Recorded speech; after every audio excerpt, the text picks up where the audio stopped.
जय हिंद दोस्तों, एक बार फिर से स्वागत है आप सभी का। जो क्लास है वो एसएससी जीडी भर्ती 2024-25 के लिए है, क्योंकि अभी जो वैकेंसियां हैं वो हमारी लगभग 50,000 प्लस वैकेंसियां आने वाली है ना। तो उसके लिए आप लोग तैयारी अपनी स्टार्ट कर दें। और यहाँ पे आप देख रहे होंगे कि जीके जीएस के इम्पोर्टेंट क्वेश्चन होने वाले हैं और वो भी हमारे बिल्कुल प्रीवियस ईयर पेपर पर आधारित हैं। चलते हैं इसके साथ अपने क्लास की तरफ और देखते हैं आज हमारा पहला प्रश्न हमारी क्लास का क्या है। देखो यहाँ पे दिया है, संघ की कार्यपालिका शक्ति किसमें निहित होती है। संघ की कार्यपालिका शक्ति जो है वो किसमें निहित होती है। तो यहाँ पे आप क्या बताएंगे, राष्ट्रपति, प्रधानमंत्री जी या फिर लोकसभा अध्यक्ष जी। तो यहाँ पे जो आपका सही जवाब है वो याद रखना है, यहाँ पे आपका हो जाएगा राष्ट्रपति जी, जो कि ऑप्शन ए में दिए गए हैं। तो ऑप्शन ए यहाँ पे क्या हो जाएगा, आपका सही जवाब हो जाएगा। इससे पहले भी मैंने लगभग 5-6 क्लास आपको दिए हैं, है ना, एसएससी जीडी के, जिसमें आपने देखा होगा कि जो अभी जो हमारा पेपर हुआ था उसमें जो क्वेश्चन पूछे गए थे वहाँ से लगभग 10 क्वेश्चन हर क्लास में मैंने आपको दिए हैं, है ना। और आज मैंने आपको बताया भी था कि क्लास में नहीं दे पाऊंगा ये क्वेश्चन, क्योंकि आज थोड़ा सा दिक्कत थी, ठीक है ना। वो क्वेश्चन मेरे पास नहीं थे, वो पीडीएफ मेरे पास नहीं थी। तो मैं कल से आपको रेगुलर क्वेश्चन देना स्टार्ट कर दूंगा, 10 क्वेश्चन प्रीवियस क्वेश्चन, ठीक है। और इसमें वो भी क्वेश्चन है जो काफ़ी पहले पूछे गए थे पेपरों में।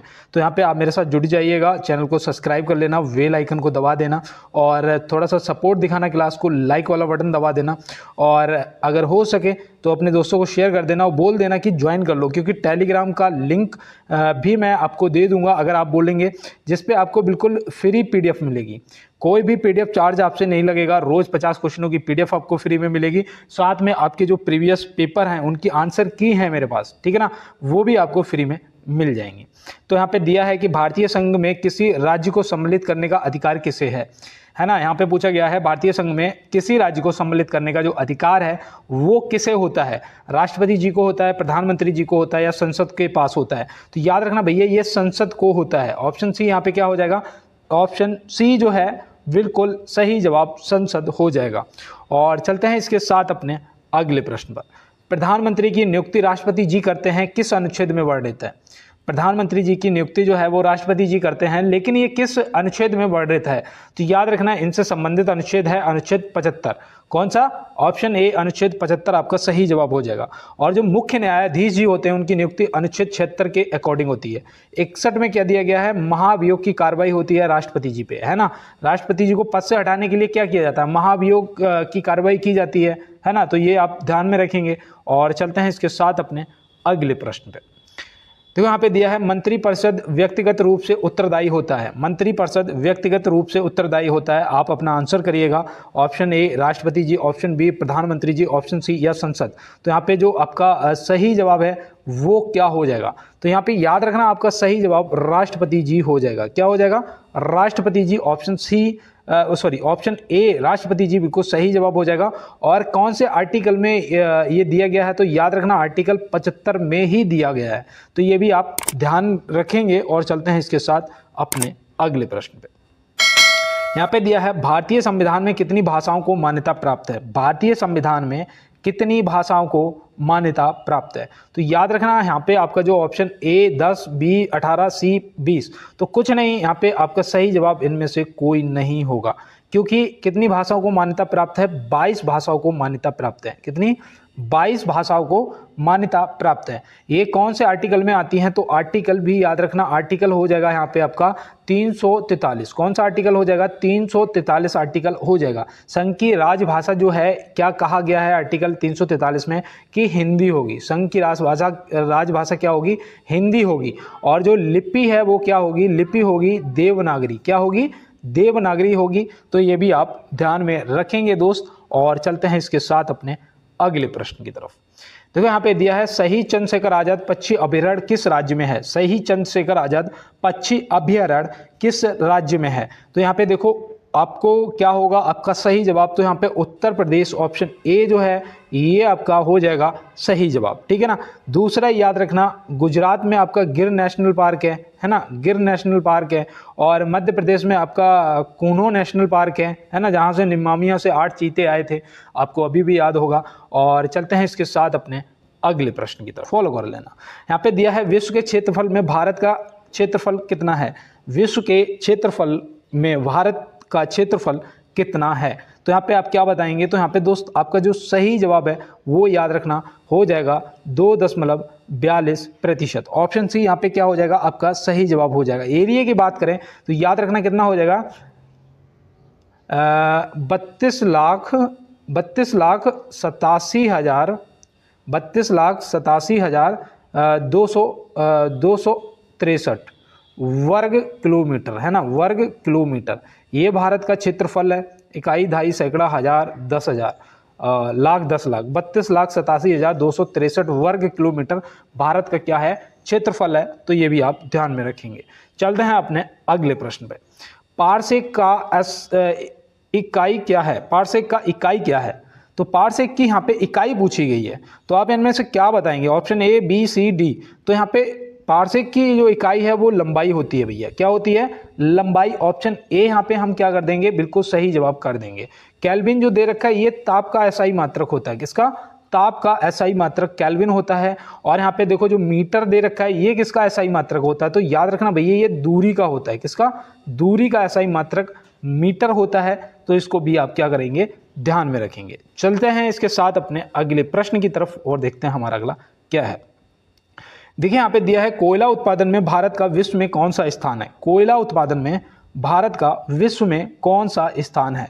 तो यहाँ पे आप क्या बताएंगे, तो यहाँ पे देखो पहला, दूसरा और तीसरा इनमें से कोई नहीं। तो यहाँ पे सही जवाब हमारा दूसरा हो जाएगा। क्या हो जाएगा, दूसरा, ऑप्शन बी हो जाएगा। अगर पहले की बात करें, पहले स्थान पर कौन आता है, तो याद रखना भैया वो है चीन। कौन है, चीन यहाँ पे जो है वो पहले स्थान पे आता है और भारत जो है वो कोयला उत्पादन में दूसरे स्थान पे आता है। तो चलते हैं इसके साथ अपने अगले प्रश्न पे, और आप कमेंट बॉक्स में आंसर करेंगे ये मुझे भरोसा है, क्योंकि पता है कमेंट बॉक्स में आंसर करने से जो आंसर करने की हैबिट होती है ना वो आपकी बहुत ज़्यादा मजबूत हो जाती है, ठीक है ना। तो ये आप ध्यान रखना, आपकी झिझक कम हो जाती है। और यहाँ पे दिया है भारत में साइमन कमीशन के बहिष्कार का मुख्य कारण क्या था। तो भारत में साइमन कमीशन के बहिष्कार का जो मुख्य कारण था वो क्या था, इस टाइप के प्रश्न आपसे पूछे जाते हैं। तो यहाँ पे आपको ध्यान रखना है कि जो साइमन कमीशन की जो समिति बनी थी ना उसमें सभी सदस्य अंग्रेज थे। क्या थे, सभी सदस्य जो थे वो अंग्रेज थे। तो यहाँ पे ऑप्शन सी लगा देना है और बिल्कुल आपका सही जवाब हो जाएगा। इसमें कोई भी भारतीय सदस्य नहीं था, ठीक है ना। और यहाँ पे दिया है भारतीय अशांति के जनक के रूप में किसे जाना जाता है। भारतीय अशांति के जनक के रूप में किसे जाना जाता है। तो यहाँ पे आप क्या बताएंगे, तो यहाँ पे याद रखना आपका जो सही जवाब है वो क्या होगा, ऑप्शन सी, बाल गंगाधर तिलक जी को। किसके, बाल गंगाधर तिलक जी, ऑप्शन सी बिल्कुल राइट जवाब हो जाएगा। और कहते हैं ना कि न थके हैं पैर मेरे और ना ही हिम्मत हारी है, मैंने देखे हैं कई दौर और आज भी सफर जारी है। तो यहाँ पे दिया है विजयनगर साम्राज्य का पहला वंश कौन था। विजयनगर साम्राज्य का पहला वंश जो था वो कौन सा था। तो नंद वंश, मौर्य वंश या संगम वंश। तो यहाँ पे याद रखना है आपको संगम वंश आपका क्या हो जाएगा, बिल्कुल ऑप्शन सी जो है संगम वंश बिल्कुल सही जवाब हो जाएगा, ठीक है ना। इसकी जो विजयनगर साम्राज्य है इसकी जो स्थापना है वो किसने करी थी ये भी पूछ लिया जाता है। तो याद रखना हरियर और बुक्का ने की थी। किसने, हरियर और बुक्का ने की थी। अगर पूछा जाएगा कि कब की थी, है ना, ये भी प्रश्न बन सकता है और आपसे पूछा भी जा सकता है। तो याद रखना भैया ये 1336 ईस्वी में की थी। कब, 1336 ईस्वी में की गई थी। तो ये भी आपको ध्यान में रखना है। और यहाँ पे दिया है द वेल्थ ऑफ नेशन की रचना किसने की थी। द वेल्थ ऑफ नेशन की जो रचना है वो किसने की थी। तो यहाँ पे याद रखना एडम स्मिथ, महात्मा गांधी या विष्णु शर्मा या इनमें से कोई नहीं। तो यहाँ पे एडम स्मिथ, ऑप्शन ए जो है वो क्या हो जाएगा, हमारा बिल्कुल राइट आंसर हो जाएगा। और चलते हैं इसके साथ अपने अगले प्रश्न पे। राष्ट्रीय शिक्षा दिवस कब मनाया जाता है। शिक्षक दिवस नहीं, यहाँ पे शिक्षा दिवस पूछा गया है, ठीक है ना। देखो राष्ट्रीय शिक्षा दिवस और राष्ट्रीय शिक्षक दिवस दोनों में अंतर है, ठीक है ना। तो शिक्षा दिवस की अगर बात करेंगे तो यहाँ पे सही जवाब हमारा 11 नवंबर हो जाएगा। कुछ दोस्तों ने 5 सितंबर भी लगाया होगा। यहाँ पे शिक्षक दिवस मनाया जाता है, शिक्षक दिवस मनाया जाता है। और 5 अक्टूबर को अंतर्राष्ट्रीय शिक्षक दिवस मनाया जाता है। तो ये भी आप ध्यान में रखना, ठीक है ना। और शिक्षा दिवस 11 नवंबर को मनाया जाता है। तो ये भी आप ध्यान में रखेंगे। तो चलते हैं इसके साथ अपने अगले प्रश्न पे। देखो यहाँ पे दिया है राष्ट्रीय रासायनिक प्रयोगशाला कहाँ स्थित है। राष्ट्रीय रासायनिक प्रयोगशाला कहाँ स्थित है और इसकी स्थापना कब हुई थी? इसका अगर आपको पता है तो कमेंट बॉक्स में जवाब बताइएगा। इसको अगर जवाब आपको पता है तो कमेंट बॉक्स में बताइएगा, और नहीं पता है तो नोट करो ऑप्शन सी पूरे हो जाएगा। क्या हो जाएगा? ऑप्शन सी जो है पूरे आपका सही जवाब हो जाएगा। इसका जो स्थापना है ना, इसकी जो स्थापना है वो कब हुई थी बताइए? इसकी जो स्थापना है वो कब हुई थी? तो याद रखना भैया ये 6 अप्रैल 1947 में हुई थी। कब? 6 अप्रैल 1947 में हुई थी। तो ये भी आप क्या रखेंगे? ध्यान में रखेंगे। और चलते हैं इसके साथ अपने अगले प्रश्न पर। अरब सागर की रानी किसे कहा जाता है? अरब सागर की रानी किसे कहा जाता है? तो यहाँ पे देखो गुजरात, कोच्चि, ए और बी दोनों, तो बिल्कुल सही जवाब आपका कोच्चि हो जाएगा। क्या हो जाएगा? कोच्चि आपका बिल्कुल सही जवाब हो जाएगा। और इसके साथ चलते हैं अपने अगले प्रश्न की तरफ। देखो यहाँ पे दिया है सतीश धवन अंतरिक्ष केंद्र कहाँ स्थित है? सतीश धवन अंतरिक्ष केंद्र जो है वो कहाँ स्थित है? तो आप यहाँ पे क्या बताएंगे? और साथ में आप भी अपने जो भी मेरे देखो पुराने दोस्त मुझे देखेंगे वो तो लाइक वाला बटन तुरंत दबा देंगे, है ना। जो नए दोस्त जुड़ेंगे वो भी यार लाइक वाला बटन जरूर दबा लेना। और देखो आज से आपको रेगुलर क्लास मिलेगी, इसके लिए आपको चैनल सब्सक्राइब करना होगा, बेल आइकन दबाना होगा, कमेंट बॉक्स में बताना होगा कि भैया SSC GD, ठीक है ना। आपको सिर्फ बोल देना SSC GD या PDF चाहिए तो PDF, ठीक है ना। तो बिल्कुल दोस्त, और साथ में अगर हो सके तो यार थोड़ा सा शेयर कर देना, क्योंकि आप लोगों के सपोर्ट पे ही क्लास चलेगी। मैंने देखा है, मैंने पहले भी किया, किसी पे 100 व्यूज हैं, किसी पे 120 व्यूज हो गए हैं। तो भाई अगर इस तरीके से चलेगा तो फिर क्या फ़ायदा है ना दोस्त। अगर आप थोड़ा सा सपोर्ट करोगे तो ये संभव हो सकता है। और मैं तो वैसे भी इधर उधर वाईफाई कटिया डाल के ही चलाता हूँ, है ना। अभी रिचार्ज तो है नहीं फ़ोन। और देखो यहाँ पे दिया है कि सतीश धवन अंतरिक्ष केंद्र कहाँ स्थित है? सतीश धवन अंतरिक्ष केंद्र कहाँ स्थित है? तो आप यहाँ पे क्या बताएंगे? तो यहाँ पे आपका सही जवाब जो है वो आंध्र प्रदेश, ऑप्शन सी हो जाएगा, ठीक है ना। आंध्र प्रदेश के श्रीहरिकोटा में, है ना। कहाँ पर? श्रीहरिकोटा में। तो ये भी आप ध्यान में रखेंगे, श्रीहरिकोटा में, आंध्र प्रदेश में। और देखो मैं पता आपसे शेयर करने के लिए इसलिए कहता हूँ कि थोड़ा सा अगर शेयर कर दोगे ना, चैनल का थोड़ा रीच जो है बढ़ जाएगी, तो यार लाइव क्लास आ पाएगी, है ना। मेरे पास भी यार फाइनेंशियल दिक्कत है, कैसे मैं करूँ, तो इसलिए अभी थोड़ा सा नहीं हो पा रहा है, मैनेज नहीं हो पा रहा है। अगर आप लोग थोड़ा सा सपोर्ट कर दोगे तो फिर कुछ भी इम्पॉसिबल नहीं है, नथिंग इज इम्पॉसिबल, असंभव कुछ भी नहीं है। और यहाँ पे दिया है नेशनल टेनिस अकादमी कहाँ स्थित है? नेशनल टेनिस अकादमी कहाँ स्थित है? नई दिल्ली, कोलकाता या सिक्किम? तो यहाँ पे जो सही जवाब है वो हो जाएगा इनमें से कोई नहीं, क्योंकि मुझे पता है अगर आपने गलत जवाब किया होगा इनमें से तो आपको अब आगे पता होना चाहिए कि ये भैया गुड़गांव में है। कहाँ है?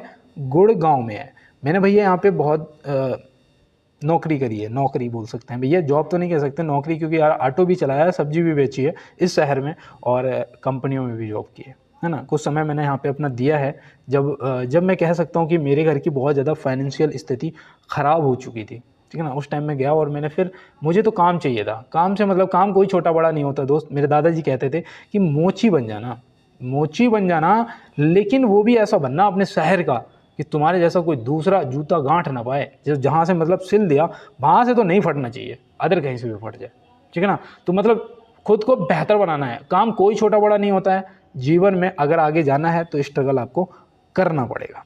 और देखो यहाँ पे बिल्कुल यहाँ पे दिया है कि विश्व स्वास्थ्य दिवस कब मनाया जाता है? विश्व स्वास्थ्य दिवस जो है वो कब मनाया जाता है? तो आपको बिल्कुल यह पता होना चाहिए, ऑप्शन बी 7 अप्रैल को मनाया जाता है। ऑप्शन बी यहाँ पे क्या हो जाएगा आपका? बिल्कुल सही जवाब हो जाएगा। 1 मई को वो मनाते हैं श्रम दिवस। क्या मनाते हैं? श्रम दिवस मनाते हैं, मजदूर दिवस। तो ये भी आपको ध्यान में रखना है। 8 मार्च को क्या मनाते हैं? अंतर्राष्ट्रीय महिला दिवस मनाते हैं। क्या मनाते हैं? अंतर्राष्ट्रीय महिला दिवस मनाते हैं। तो ये भी आपको ध्यान में रखना है। तो चलते हैं इसके साथ अपने अगले प्रश्न की तरफ। और देखो यहाँ पे दिया है राष्ट्रमंडल खेलों की शुरुआत कब हुई थी? राष्ट्रमंडल खेलों की शुरुआत कब हुई थी और कहाँ हुई थी? हो सकता है आपसे पूछ लिया जाए, तो याद रखना राष्ट्रमंडल खेलों की जो शुरुआत है वो 1930 में हुई थी। कब हुई थी दोस्त? 1930 में हुई थी। कहाँ पर हुई थी? तो वो भी याद रखना भैया, ये कनाडा में स्टार्ट हुआ था। कहाँ पर? कनाडा में स्टार्ट हुआ था। 1920 में याद रखना असहयोग आंदोलन चला था, है ना। असहयोग आंदोलन गांधी जी ने चलाया था। और इसको कब रोक दिया गया था? तो रोक दिया गया था 1922 में। तो ये भी आप ध्यान रखेंगे। तो चलते हैं दोस्त अपने अगले प्रश्न की तरफ। तो यहाँ पे हमारा अगला जो प्रश्न है वो दिया गया है, Indian national army, Azad Hind फौज का गठन किया गया था। Indian national army, Azad Hind फौज का जो गठन है वो किया गया था। किसने किया था? महात्मा गांधी जी ने या बाल गंगाधर तिलक जी ने या कैप्टन मोहन सिंह जी ने। तो मैं यहाँ पे आपको बता दूं, आपको सबसे पहली चीज़ याद रखना है कि अगर सुभाष चंद्र बोस जी का नाम दिया जाए, ठीक है ना, तो आप बिल्कुल लगा देना टिक, आपका सही जवाब हो जाएगा। लेकिन अगर कैप्टन मोहन सिंह जी का नाम दिया गया होगा, जैसा कि यहाँ पे दिया गया है ना, यहाँ पे दिया गया है, अगर कैप्टन मोहन सिंह जी का नाम दिया गया है तो सुभाष चंद्र जी का बोस ऑप्शन में नहीं मिलेगा आपको, ठीक है ना, ऐसा मैंने देखा है, वो मैं आपको बता रहा हूँ। तो यहाँ पे आप बिल्कुल याद रखना, इसकी स्थापना जो है वो 1942 में की गई थी, ठीक है ना। कब? 1942 में। और कहाँ पर? सिंगापुर में। कहाँ पर? सिंगापुर में। तो ये भी आप ध्यान रखेंगे और बिल्कुल नोट करते हुए चलना है। और चलते हैं दोस्त इसके साथ अपने अगले प्रश्न की तरफ। यहाँ दिया गया, भारत में प्रथम डाकघर कब खोला गया था? भारत में प्रथम जो डाकघर है वो कब खोला गया था? तो यहाँ पे आप क्या बताएंगे? तो यहाँ पे जो आपका सही जवाब है वो होना चाहिए ऑप्शन बी, 1764। क्या हो जाएगा? ऑप्शन बी जो दे रखा है यहाँ पे 1764 आपका बिल्कुल राइट जवाब हो जाएगा। कलेक्टर का जो पद है, कलेक्टर का जो पद है वो भी याद रखना, कलेक्टर का पद पूछ लिया जाता है, 1772 में बना था। कब बना था? 1772 में बना था। और ये देखो आपका प्रथम जो डाकघर है वो 1764 में खोला गया था। कहाँ पर? देखो, एक तो कोलकाता में खोला गया था और दूसरा आपका मुंबई में खोला गया था और तीसरा कहाँ था? शायद दिल्ली में खोला गया था, ठीक है ना। अभी मुझे ये कन्फर्म नहीं है, ठीक है ना, तीसरा मुझे कन्फर्म नहीं, ये दो बिल्कुल राइट कन्फर्म है, ठीक है ना, कोलकाता और मुंबई, ठीक है ना। और ये दिल्ली वाला अभी थोड़ा सा मुझे कंफर्म नहीं है, मैं आपको बताऊंगा। और चलते हैं दोस्त अपने अगले प्रश्न की तरफ। और यहाँ पे देखो दिया गया है, प्राचीन सिक्कों पर बीड़ा बजाते हुए दिखाया गया हिंदू शासक कौन था? प्राचीन सिक्कों पर बीड़ा बजाते हुए दिखाया गया हिंदू शासक जो था वो कौन था? तो यहाँ पे आपका जो राइट आंसर है वो क्या होगा? चंद्रगुप्त मौर्य, सम्राट अशोक। तो यहाँ पे बिल्कुल सही जवाब आपका समुद्रगुप्त, ऑप्शन सी क्या हो जाएगा? सही जवाब हो जाएगा। आपने नोट कर लिया होगा। और चलते हैं इसके साथ में अपने अगले प्रश्न पर। ब्रह्म समाज के संस्थापक कौन थे? ब्रह्म समाज के संस्थापक कौन थे? इसकी स्थापना कब की गई थी? ये सब प्रश्न आपसे बनते हैं और पूछे भी जाते हैं। तो याद रखना, ब्रह्म समाज की अगर बात करेंगे तो राजा राम मोहन राय जी का नाम आ जाएगा। ऑप्शन ए क्या हो जाएगा? सही जवाब हो जाएगा। इन्होंने इसकी स्थापना कब की गई थी ये भी आपसे पूछा जा सकता है, तो आप क्या बताएंगे? तो याद रखना 1828 में इसकी स्थापना की गई थी। कब की गई थी दोस्त? 1828 में इसकी स्थापना की गई थी। तो इसको भी आप ध्यान में रखेंगे। और चलते हैं इसके साथ अपने अगले प्रश्न पर। नागार्जुन सागर परियोजना किस नदी पर है? नागार्जुन सागर परियोजना किस नदी पर है? तो आप क्या बताएंगे? कौन से राज्य में है? यहाँ पे आपको राज्य भी बताना है। और मैं इस चीज़ की प्रतीक्षा करता हूँ 5 सेकेंड कि आप लोग कमेंट बॉक्स में कमेंट में बताएंगे, ठीक है ना। तो यहाँ पे अब मैं आपको आंसर बताने जा रहा हूँ, मैच करो अपना आंसर। क्या कृष्णा नदी? ऑप्शन सी आपका सही जवाब है। आपने राज्य कौन सा बताया था? तो आपने राज्य आंध्र प्रदेश बताया था। कौन से राज्य में है? आंध्र प्रदेश, जो कि भाषा के आधार पर बनने वाला पहला राज्य था। और कब बना था ये? 1953 में इसका गठन हुआ था। कब? 1953 में इसका गठन हुआ था और भाषा के आधार पर बनने वाला पहला राज्य। ये प्रश्न भी पूछा जाता है और एसएससी जीडी में ही पूछा जाता है, ठीक है ना। तो इसको आप ध्यान रखेंगे। देखो यहाँ पे दिया है, भारत में कपास उत्पादन में अग्रणी राज्य कौन सा है? भारत में कपास उत्पादन में अग्रणी राज्य जो है वो कौन सा है? तो मैं आपको बताऊं, आपको ऑप्शन में गुजरात भी मिलेगा, है ना, गुजरात भी मिलेगा। मैंने इसको गूगल पे ना बहुत ज़्यादा सर्च किया इस क्वेश्चन को, तो मुझे कहीं गुजरात और कहीं महाराष्ट्र मिल रहा था। लेकिन मैंने एक जो लिस्ट देखी कि कौन कितना उत्पादन करता है, कितने एरिया में करता है, उस हिसाब से वहाँ से नतीजा मुझे ये मिला कि सही जवाब जो है वो क्या होगा? महाराष्ट्र होगा, है ना। और चीनी का सबसे ज़्यादा उत्पादन कौन सा राज्य करता है? बताओ। चीनी का सबसे ज़्यादा उत्पादन, तो चीनी का सबसे ज़्यादा उत्पादन जो है वो उत्तर प्रदेश करता है। कौन करता है? उत्तर प्रदेश करता है। अगर चावल की बात करें कि चावल का सबसे ज़्यादा उत्पादन कौन सा राज्य करता है, तो याद रखना भैया वो पश्चिम बंगाल करता है। और सुंदरवन का डेल्टा कहाँ पर स्थित है? ये भी प्रश्न आ जाता है। तो सुंदरवन राष्ट्रीय उद्यान या सुंदरवन का जो डेल्टा है वो पश्चिम बंगाल में ही है, है ना। दुनिया का सबसे बड़ा डेल्टा है, ये भी आपको ध्यान में रखना है। और यहाँ पे दिया है सबसे कम दिनों में सूर्य की परिक्रमा करने वाला ग्रह कौन सा है।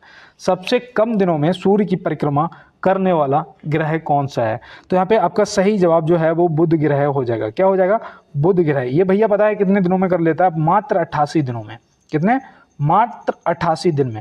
सूर्य के सबसे नज़दीक ग्रह जो है वो भैया यही है, नज़दीक भी यही है, ये भी आपको ध्यान में रखना है। और देखो, अगर सबसे गर्म ग्रह की बात करेंगे तो शुक्र है। सबसे गर्म ग्रह की बात करेंगे तो शुक्र है, सांझ का तारा, भोर का तारा, पृथ्वी की जुड़वा बहन, ये सब क्या है? ये शुक्र ग्रह है, ठीक है ना। बृहस्पति ग्रह जो है ये सबसे बड़ा ग्रह है, ये सबसे बड़ा ग्रह है, ये आप ध्यान में रखना।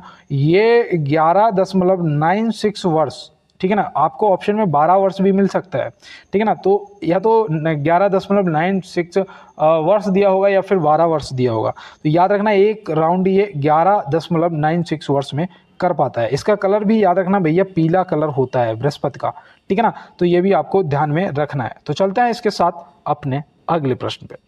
पोलियो वायरस की खोज कब हुई थी? पोलियो वायरस की जो है खोज वो कब हुई थी, किसने की थी, ये सब इम्पोर्टेंट है भाई।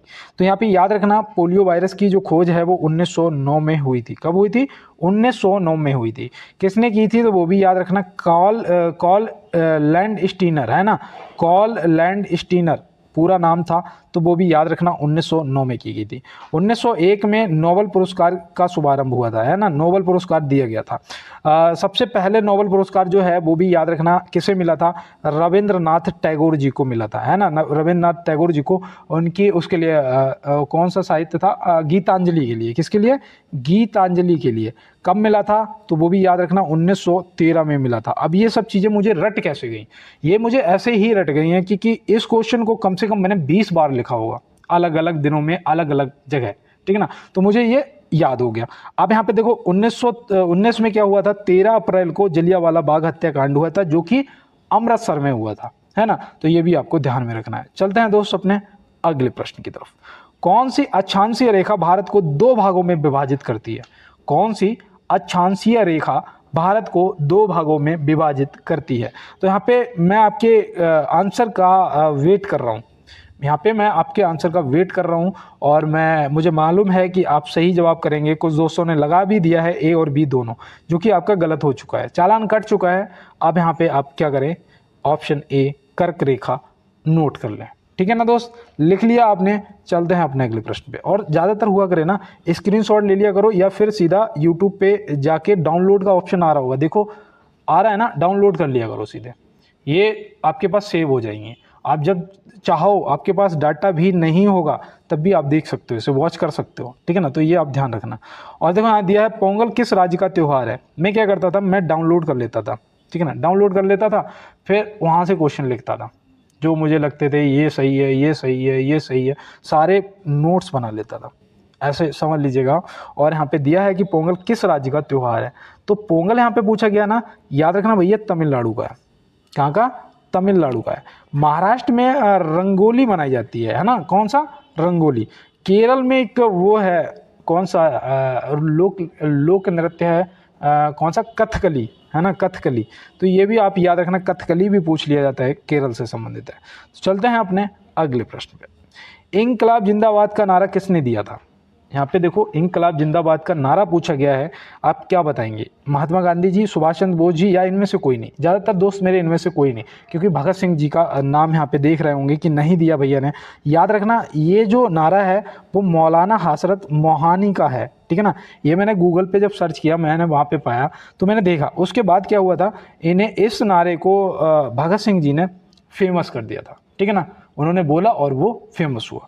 अब यहाँ पे महात्मा गांधी जी से याद रखो, इन्होंने नारा दिया था करो या मरो का नारा, है ना, डू और डाई, करो या मरो का नारा दिया था। वो वैसे मैं भी कहता हूँ आपसे कि जान लगा दो या फिर जाने दो, है ना। मैं आपको सही बता रहा हूँ, मेहनत का एक मूल मंत्र यही है, सफलता। सही बताओ, सफलता का जो मूल मंत्र है वो मेहनत है, और मेहनत का जो मूल मंत्र है वो सफलता है। मेरे हिसाब से मुझे लगता है कि अगर सफल होना है तो मेहनत कर लो, और मेहनत करोगे तो सफल हो जाओगे, ठीक है ना। और चलते हैं दोस्त अपने अगले प्रश्न की तरफ। यहाँ पे दिया है वास्को डी गामा भारत कब आया था? वास्को डी गामा भारत कब आया था, ये कहाँ उतरा था? तो याद रखना पहली बार ये 1498 में आया था। कब आया था? 1498 में ये भारत आया था और ये कालीकट नामक बंदरगाह पर उतरा था। कहाँ? कालीकट नामक बंदरगाह पर उतरा था। तो ये भी आप ध्यान रखेंगे। तो चलते हैं इसके साथ अपने अगले प्रश्न की तरफ और देखते हैं हमारा अगला क्या है। देखो यहाँ पे दिया है विश्व रेड क्रॉस दिवस किस तिथि को मनाया जाता है? विश्व रेड क्रॉस दिवस किस तिथि को मनाया जाता है? तो यहाँ पे सही जवाब जो है वो ऑप्शन बी 8 मई हो जाएगा। क्या हो जाएगा? 8 मई को। 1 मई को अभी मैंने आपको क्या बताया था, श्रम दिवस या मजदूर दिवस मनाते हैं। 15 मई को क्या मनाते हैं? परिवार दिवस मनाते हैं। क्या मनाते हैं दोस्त?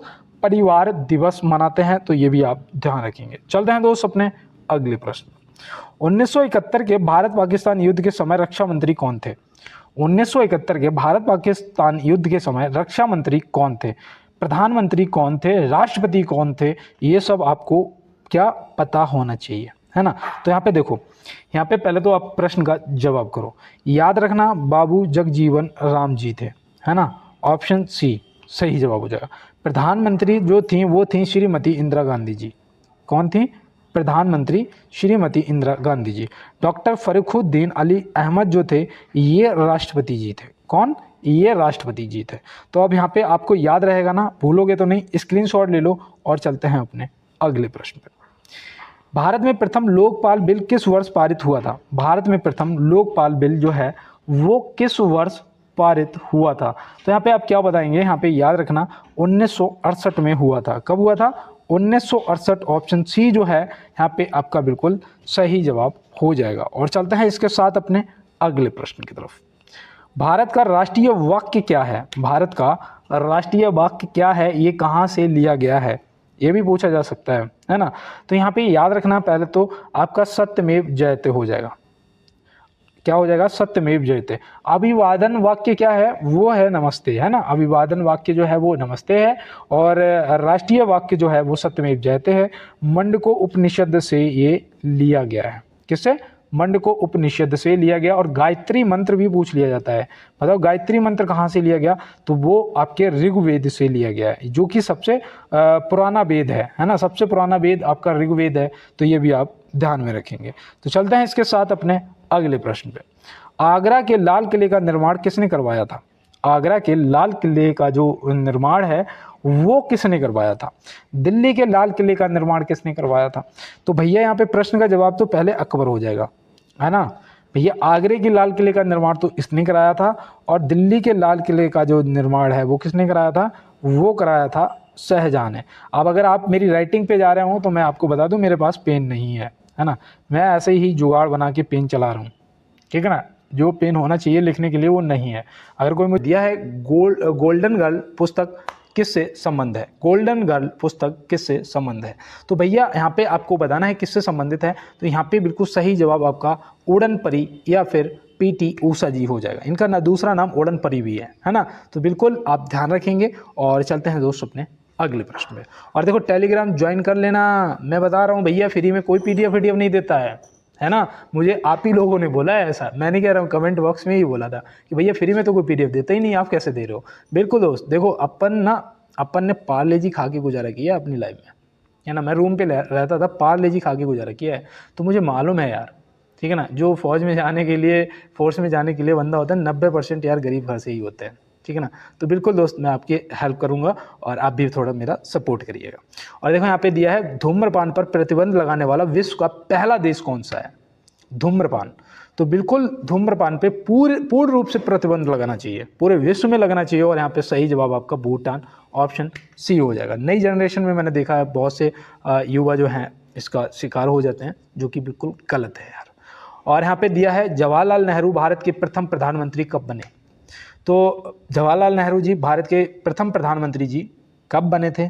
तो आप यहाँ पे क्या बताएंगे? बहुत से दोस्त होंगे जो 15 अगस्त 1947 लगाएंगे, कोई 51 लगाएंगे, कोई 1952 लगाएंगे। यहाँ पे सही जवाब जो आपका है 15 अगस्त 1947, ऑप्शन ए हो जाएगा, ठीक है ना। तो ये आपको ध्यान में रखना है।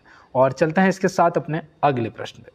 शेषनाग झील किस राज्य में स्थित है? शेषनाग झील किस राज्य में स्थित है? तो भैया देखो मैंने आपको पहले एक ट्रिक बताई है कि नाग और नागिन, है ना, शेष नाग नागिन जितनी भी नाग और नागिन वाली नाम वाली झीलें हैं वो सब जम्मू कश्मीर में है, ठीक है ना। कोई भी पूछा जाए शेष नाग या नागिन और भी इससे संबंधित हैं, मुझे नाम याद नहीं आ रहे अभी, तो वो सब आपकी जम्मू कश्मीर में है। उत्तराखंड में जितनी भी झीलों के पीछे ताल होगा, नैनीताल, राक्षस ताल, राक्षस ताल, सब ताल आपके उत्तराखंड में है। सिक्किम में कोई झील अगर याद हो तो बताना मुझे। और देखो यहाँ दिया है बनारस हिंदू विश्वविद्यालय की स्थापना किसने की थी। बनारस हिंदू विश्वविद्यालय की जो स्थापना है वो किसने की थी और कब की थी, ये भी आपसे पूछा जा सकता है। तो याद रखना यहाँ पे सही जवाब मदन मोहन मालवीय जी हो जाएगा, जो कि ऑप्शन सी में दिए गए हैं, है ना। इन्होंने इसका जो शुभारंभ है वो 1916 में बसंत पंचमी के दिन किया था, बसंत पंचमी के दिन किया था, तो ये भी आप ध्यान में रखेंगे। तो चलते हैं इसके साथ अपने अगले प्रश्न की तरफ। यहाँ पे दिया है भाभा परमाणु केंद्र कहाँ स्थित है। भाभा परमाणु केंद्र जो है वो कहाँ स्थित है। तो दिल्ली, मुंबई, कोलकाता या इनमें से कोई नहीं। तो मेरे दोस्तों ने इसका जवाब कर दिया होगा, कर दिया ना, मुंबई लगाया होगा मुझे पता है। तो बिल्कुल ऑप्शन बी आपका सही जवाब हो जाएगा। और चलते हैं अपने अगले प्रश्न की तरफ। देखो यहाँ दिया है भारतीय रेल संग्रहालय कहाँ स्थित है। भारतीय रेल संग्रहालय कहाँ स्थित है। तो भारतीय रेल संग्रहालय जो है वो याद रखना, यहाँ पे सही जवाब आपका दिल्ली हो जाएगा। कहाँ, दिल्ली। ऑप्शन बी जो है बिल्कुल राइट आंसर हो जाएगा।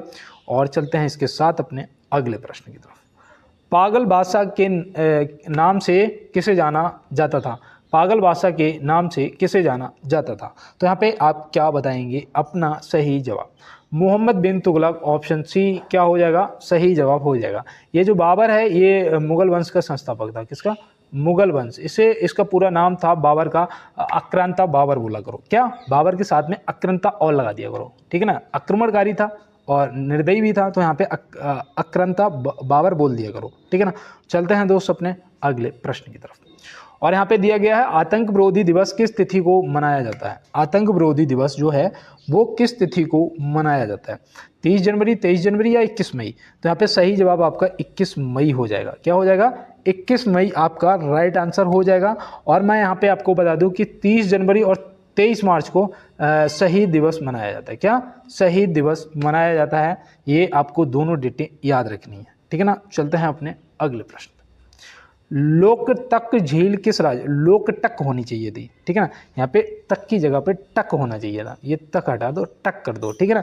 लोकटक झील किस राज्य में स्थित है। अब पढ़ने में सही लगा तो यहाँ पे उत्तराखंड, हिमाचल प्रदेश या मणिपुर। तो भैया आपका मणिपुर, ऑप्शन सी क्या हो जाएगा यहाँ पे बिल्कुल राइट आंसर हो जाएगा। और चलते हैं इसके साथ अपने अगले प्रश्न पे। जोग जलप्रपात किस नदी पर स्थित है। जोग जलप्रपात किस नदी पर स्थित है। तो यहाँ पे आप क्या बताएंगे, शरावती, बराही या फिर गंगा। तो जोग की अगर बात करेंगे तो ये हो जाएगी आपकी शरावती नदी पर। लेकिन भारत का सबसे ऊंचा जो जलप्रपात है वो जोग या जोग नहीं है, वो है कुंचिकल जलप्रपात। कुंचिकल, देखो मुझे याद आ गया है ना, कुंचिकल जलप्रपात है और ये है बाराही नदी पर, बाराही नदी पर। तो ये भी आप याद रखना। और सबसे लंबी नदी जो है वो गंगा है, इसकी लंबाई है 2525 किलोमीटर। कितनी, 2525 किलोमीटर। तो ये भी आप ध्यान में रखेंगे। और चलते हैं अपने लास्ट क्वेश्चन पे और देखते हैं हमारा क्या है। कुतुब मीनार के पास स्थित लौह स्तंभ किसने बनवाया था। कुतुब मीनार किसने बनवाई थी। भैया कुतुबुद्दीन ऐबक ने बनवाई थी, जो कि गुलाम वंश का संस्थापक था। इसका गुलाम वंश का संस्थापक था। लेकिन इसने पता है, इसने ये कुतुब मीनार का जो काम था वो पूरा नहीं करवा पाया था। फिर किसने किया था इसका पूरा वर्क, तो वो किया था इल्तुतमिश ने। इल्तुतमिश जो है उसने, वो पता है कौन था, तो वो रजिया सुल्तान का पापा था, है ना। ये आप ध्यान रखेंगे। और यहाँ पे सही जवाब जो है वो हो जाएगा चंद्रगुप्त विक्रमादित्य, चंद्रगुप्त द्वितीय, है ना। थोड़ा सा यार शेयर कर देना इस क्लास को और सब्सक्राइब कर लेना चैनल को, ठीक है ना। तो मिलते हैं अपने सभी फ्यूचर फौजियों से एक ब्रेक, छोटे से ब्रेक के बाद। और तब तक के लिए मेरे सभी दोस्तों को मेरा जय हिंद, वंदे मातरम, भारत माता की जय।